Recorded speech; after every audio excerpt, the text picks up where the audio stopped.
বাংলাদেশের iron lady খ্যাত দেশনেত্রী বেগম খালেদা জিয়া আজকে শাহাদত বরণ করেছে। বাংলাদেশের আপামর জনতা তাদের আবেগ ঢেলে দিয়েছে আজকে, শুধু ঢাকার মানুষ না, বাংলাদেশের দূর দূরান্ত থেকে অনেক জায়গায়। আমি সকাল থেকে ঘুরতেছি, দেখতেছি তিল ধরার জায়গা নেই ঢাকা শহরে, এত মানুষ। এটা ভালোবাসা ছাড়া অন্য কোনো জায়গা থেকে আবেগ ছাড়া আসে না। একটা মানুষকে বিরিয়ানি খাওয়ায় আনা হয় নাই, টাকা দিয়ে আনা হয় নাই, রুটি কলা খাইয়ে আনা হয় নাই।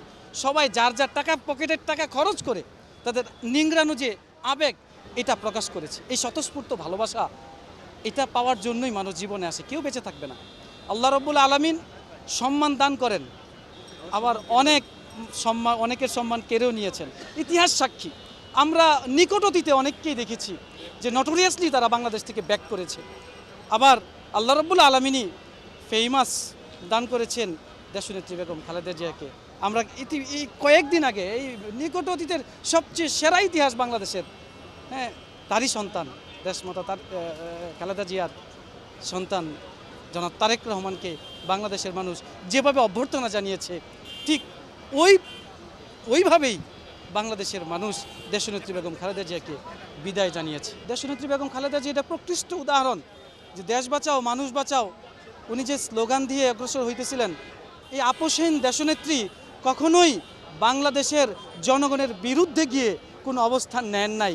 যদি চাইতেন তাহলে অনেক চমৎকার জীবনযাপন করতে পারতেন, কিন্তু দেশনেত্রী বেগম খালেদা জিয়া উনি বলেছেন, স্বজনহারা এই জীবনে আমি আর কিছু চাই না, আমার দেশের মানুষের কল্যাণ চাই এবং এই দেশের মাটিতেই যেন আমার মৃত্যু হয়।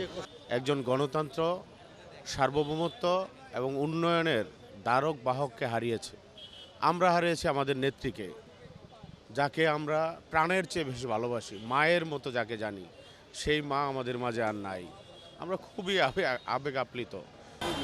তিনি হয়তো শারীরিক প্রস্থান করেছেন, কিন্তু তার নীতি, তার আদর্শ, তিনি যে আপোষহীন নেতৃত্ব দিয়ে গেছেন, বাংলাদেশ যতদিন চিরদিন থাকবে, বাংলাদেশের মানুষ তার হৃদয়ে বেগম খালেদা জিয়াকে ধারণ করবে। আরএফএল গিজার মানে চটজলদি পানি গরম, বিদ্যুৎ বিল 20% কম। আরএফএল গিজার, উষ্ণ পানির পরশ। বিগত সরকারের পালিয়ে যাওয়া এবং দেশনেত্রী বেগম খালেদা জিয়ার আজকের এই জানাজায় আমাদের ধারণ করতে হবে যে সম্মান দেওয়ার মালিক আল্লাহ, এবং ভালো কাজের সাথে, ভালো মানসিকতার সাথে, দেশপ্রেমের সাথে, স্বাধীনতা গণতন্ত্রের স্বার্থে দেশনেত্রী বেগম খালেদা জিয়া যে আপোষহীন ভূমিকা রেখে গেছে দেশের সাথে, আজকে আল্লাহ তাআলা সেই সম্মানটা দিয়েছে মানুষের ভালোবাসায়। অবশ্যই আল্লাহ তাআলা সকল কিছুর মালিক। আল্লাহ তাআলা আমাদের এই দিনটা দেখানোর জন্য ওনাকে এতদিন হয়তো বাঁচিয়ে রেখেছে। এই দিনটা আমরা দেখব, ওনার এই সম্মানের দিনটা আমরা দেখব, এই জন্যই আল্লাহ তাআলা ওনাকে এতদিন জীবিত রেখেছে। অনেক বড় পার্থক্য, কারণ আপনার এই তিনবারের প্রধানমন্ত্রী বা দেশনেত্রী বা বিএনপির চেয়ারপারসন এই হিসাবে না, একটা মানবিক দৃষ্টিকোণ থেকে দলমত নির্বিশেষে লোকজন এই জানাজায় জড়ো হয়েছে এবং এটা একটা, আমি মনে করি, দৃষ্টান্ত স্থাপন হয়েছে এই জানাজার মাধ্যমে।